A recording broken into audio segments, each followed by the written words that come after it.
Assalamu alaikum. Hello everyone and welcome to the Practical English Brain. Today I'll be explaining future continuous or progressive tense. Let's begin with Bismillahir Rahmanir Rahim. So first of all, look at this diagram. We use future continuous tense to talk about an ongoing or continuous action at a specific time or before another action in the future. So now the idea is that let's suppose now it's 2 p.m. and before 10 p.m. in the future tonight, you want to do something. So someone is asking you like there's a duration between 7 p.m. here and this 10 p.m. like 3 hours, right? And your intention is, your plan is that you're gonna be busy doing something between these two specific times in the future. So somebody's asking you like, what will you be doing at 7:30 or 8 or 8:30 or 9 or 9:30, any time between these two specific times, 7 p.m. and 10 p.m. In this case, you have to use future continuous or progressive tense. For example, someone is asking you, what will you be doing around 9 p.m. tonight? And your intention is that you wanna watch TV from 7 p.m. up to 10 p.m. or you wanna watch a movie or something. So you say, I'll be watching TV around 9 p.m. Or for example, I'll be doing my homework around 8:30. Or for example, I'll be, talking to my friends at that time. So you talk about an action that is going to be in progress at a specific time or before another action in the future. Or for example, you say, tonight before 10 p.m., I'll be writing a letter. Okay, so but you don't have to mention the time duration, because if you want to mention the time duration, in that case you need future perfect continuous tense. Or for example, now it's 2021 and 2022, 2026, right? Now someone is asking you, what will you be doing in 2023 or 24 or 25, anytime between these two specific times. So what will you be doing in 2023? And you say, I'll be doing my BBA in 2023 or 24. I'll be doing my master's in 2024-25. So the action will be in progress at a specific time in the future, and that's why you have to use future continuous tense. Or maybe before something else, maybe before another action. So there will be more examples to further clarify this point. Let's move to the next slide. Keep in mind that, like in any other continuous tenses, we do not use state verbs in future continuous tense. If a verb does not show a physical action, that should not be used in future continuous tense. For example, want, I'll be wanting something at 7 p.m. or I'll be needing something, at 3 p.m. tomorrow. I'll be liking something or no. There are exceptional cases, but the best idea is not to use state verbs in continuous tenses. So that is the whole purpose of this slide. Structures: affirmative or positive sentences. At the beginning you need subject and then will be or be going to be. You can use the auxiliary will be or be going to be, and then verb ing in the rest of the sentence. Look at the first example. He will be writing an essay at 9 p.m. tonight. Or if you want to talk about before another action, he'll be writing an essay before his father comes home. Or for example, he will be writing an essay before the electricity goes out, or something like that. Or you can use be going to. He's going to be writing an essay at 9 p.m. tonight. If you want to make interrogative sentences or yes no questions, then if you want to use will, I mean the auxiliary will, then will at the beginning and then subject, then be, verb and the rest of the sentence. Will she be doing the laundry at 10 p.m.? Yes, she will. No, she won't. That could be a short answer. But if you want to use be going to, so you can use, I mean, this structure be, which stands for SMR according to the, I mean, subject, and then subject itself, he, she, it, whatever that is, and then going to be, and then main verb ing, rest of the sentence. So is she going to be doing the laundry at 10 p.m.? Okay, now, I mean, if you want to use the short form, which is very common spoken English, then you can say it this way.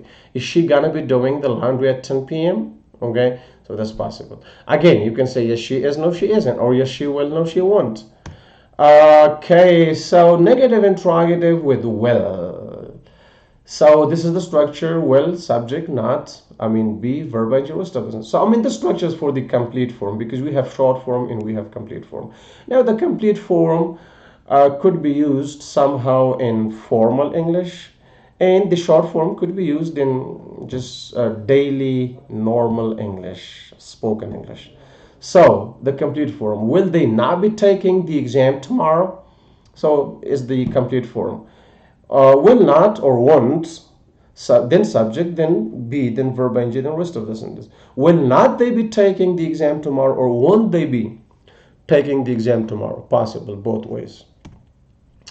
Negative interrogative would be going to, so again, be at the beginning, which stands for SMR, according to the subject, then not going to be, then verb and the rest of the sentence. But we have short forms over here too. So you can say, are you not going to be coming here tomorrow? Or are you not gonna be coming here tomorrow? This is, I mean, it's another way. In spoken English, short forms are very common. Or you can say, aren't you gonna be coming here tomorrow? So that's also possible. And now WH or information questions with will, I mean auxiliary will. So what you do, you bring, I mean, WH question word at the beginning, and then will, then subject, then be, verb, and the rest of the sentence. So look at these examples. Where will they be building a house next month? What will you be doing tonight? How will people be getting along with COVID-19? Who will be helping them with their problems? So now in between these two examples, like in the first example and this one, who is used as a subject, so therefore it's directly followed by auxiliary verbs, will be, and then main verb. But here, who will you be learning English from? I mean, in the last example, the word who is used as object, and therefore there's a subject after auxiliary will, there's a subject you, and then be. But if you use a preposition at the end of your sentence, it's like kind of spoken or kind of like informal. But you can bring it at the beginning, and you can change who to whom. You can say it this way: from whom will you be learning English? From whom will you be learning English? That's also possible. That will be more formal. Okay, so again, a bug, a bug, bug. Okay, sorry for the inconvenience. Okay, what I'm gonna do now, okay, so negative interrogative with will, and then we came all the way to WH or information questions with will, and now here WH or information questions with be going to. I mean, that's also possible. You can use WH or information questions with be going to. Negative interrogative and WH questions. Okay, so that's also possible. WH question were the beginning, then will, then subject, not be, verb, and the rest of the sentence. Why will they not be following the rules? Or why will not they be following the rules? Or why won't they be following the rules? That's also possible. I mean, you can use short form, you can use the complete form. And you can also use negative I mean WH or information questions with be going to. I mean, this is the structure: WH question word at the beginning, then be, then a subject, then going to be. and verb ing rest of the sentence. But keep in mind that the first be over here stands for SMR according to the subject, and the second be itself, the word be, is used here. Okay, so look at these examples. What are we going to be cooking for dinner? And what are we gonna be cooking for dinner? I mean, in spoken English, you can use the short form. Who is going to be teaching you tomorrow? Or who's gonna be teaching you tomorrow? So, possible. Negative interrogatives and WH questions would be going to complete in short forms. So this is your structure. If you want to use be going to, I mean negative interrogative sentences and WH or information questions with be going to. So WH question, word at the beginning, then be, SMR and subject, then not going to be, and then verb ing rest of the sentence. But there, I mean, there's short form that you can use in daily spoken English as well. Look at the first example. Why are they not going to be following the rules? Or you can say, why aren't they going to be following the rules? Or why aren't they gonna be following the rules? So that's also possible. Later on, I'm gonna explain, I mean, the short forms for both will and be going to, so that you can, I mean, memorize these short forms. You can learn these short forms. They are commonly used in daily spoken English. They're right here. There we go. So contractions or short forms with will. So I will be in written English. I mean, if it's not like very formal English, it's not like you write an essay or kind of like formal email or letter or something. It's like friendly letter or chatting or something like that. So you can use these short forms in written English. So I will be, I'll be. So instead of will, after subject, you use apostrophe and then double L. So I will be, I'll be. We will be, we'll be. You will be, you will be. He will be, he'll be. She'll be, they'll be, it'll be. And negative form, all subjects plural will not be, or all subjects plural won't be. So instead of will not be, you can say won't be. With the going to, it's also possible. I'm going to be, I'm gonna be. I'm going to be seeing you tomorrow. I'm gonna be seeing you tomorrow. We're gonna be working on a project at 2 p.m. tomorrow. For example, you're gonna be dealing with a difficult situation next year. For example, he's gonna be, she's gonna be, they're gonna be. Okay, they're going to be, they're gonna be, and it's gonna be. Okay, so this is how you use short forms or contractions as possible. Okay, so the usages, keep in mind that, as I said before at the beginning, future continuous or future perfect tense is commonly used to talk about an action that will be in progress at a specific time in the future, or before another action, before something else in the future. So the first usage, progression at a specific time, like you talk about something that is going to be in progress at a specific time in the future. We'll be swimming in the pool at 3 p.m. tomorrow.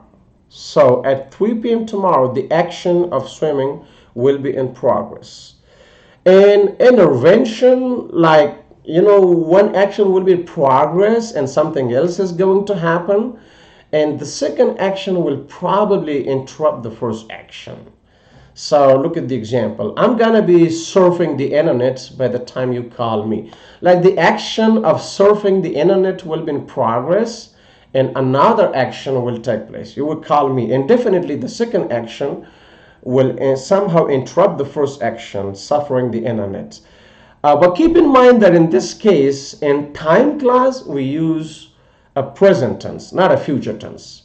It's very important to know. For example, you cannot say, I'm going to be surfing the internet by the time you're going to call me, or by the time you will call me. No future tense in time class in this case. So in this case, you have like, two clauses, and it's a complex sentence. Adverb clause of time, by the time you call me, and that's the main clause. So together, I mean, the combination of these two clauses could be called a complex sentence. Now, through at number 3, two actions in progress. Like there's another usage like three actions will be in progress at the same time and they will not be interrupting each other. So in this case, we use present continuous tense with future continuous tense. Look at the example. She'll be watching TV while her mother's cooking dinner. So while, I mean the conjunction while is used, not when here or by the time, just while. Okay, she'll be watching TV while her mother is cooking dinner. But keep in mind that again, we cannot use future continuous tense in both classes. Like we cannot say she'll be watching TV while her mother will be cooking dinner. No, in time class we need a present tense, like present continuous tense. So that was usage number three. And series of actions, like a few actions will progress at the same time. Okay, like look here, tonight I'll be watching TV, drinking tea, and talking to you. Okay, three actions will be in progress at the same time, and they're not going to be interrupting each other. It's possible you can watch TV, you can drink tea, you can talk. I mean, all of these three actions will be in progress at the same time. And future predictions. Sometimes this tense can be used to talk about future predictions, something that may or may not happen in the future. For example, people will be building skyscrapers in Kabul city, let's say, by the year 2030. Wallahu alam, God knows better.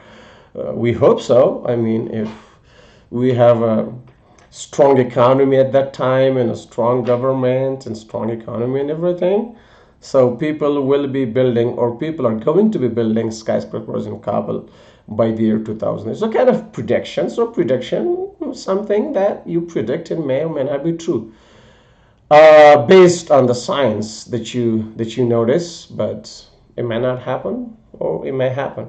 So for politeness, sometimes it's a good idea to use future continuous tense just to be polite. For example, you're telling your boss, sir, you'll be meeting the CEO of YouTube tomorrow. Now, instead of saying, sir, you will meet it's not kind of polite. Like, when you talk to somebody who is higher than you, okay, in position, or like, you're talking to somebody who's older than you, like it's a kind of formal environment or something. So, I mean, that's a great idea to use future continuous tense instead of simple future tense. It makes your sentence more polite. So, sir, you will be meeting the CEO of YouTube tomorrow. Imagination. Sometimes we just imagine about something in the future. I'm gonna be living in San Antonio one day in the future. Like I used to live in San Antonio while a student. I mean, when I was a student in the United States. So I used to live in that city, San Antonio. So it's my imagination. It may or may not happen. I'm gonna be living in San Antonio one day in the future. So you can use a future continuous tense to talk about your imagined reactions, like something that you imagine about. Okay, so okay, I think we're done. I mean, we're done with each and everything. And thanks for watching. Have a great time, and